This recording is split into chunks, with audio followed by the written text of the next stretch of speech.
Okay, so here's something most people don't think about: is lethal injection actually still constitutional? After doing a reading for PSC 101, I realized the answer is way more complicated than people assume. For years, lethal injection was seen as a humane and clean way to carry out death penalty. But the Supreme Court had to look at it again in 2015 because states started to use a drug called midazolam. This was because the usual drugs were no longer available. In the case, Justice Alito argued that lethal injection is still constitutional. He said that the Eighth Amendment doesn't promise a perfect, painless death, and states are doing the best they can with the drugs they can get. But Justice Sotomayor disagreed. She said midazolam doesn't even fully knock people out, which means inmates must actually feel themselves being paralyzed and dying. She pointed to real executions where people were gasping, talking, or struggling after the drug was given to them. I think Justice Sotomayor has a stronger argument. She uses real evidence, not just assumptions. If a drug can't reliably make someone unconscious, then the execution could literally become torture.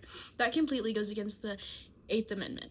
Plus, it doesn't make sense that the inmate should have to suggest a better execution. It's the government's job to make sure punishment doesn't cross the line of cruelty.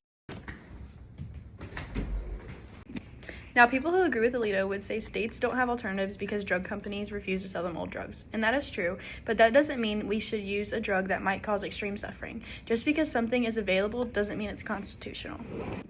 And honestly, everything that's happened in 2015 proves Sotomayor right. We've seen several botched executions. Some states even have paused lethal injections completely because the drugs are too unreliable. And now states are trying new methods like nitrogen hypoxia, which Alabama used for the first time in 2024. Experts are already calling it dangerous and experimental.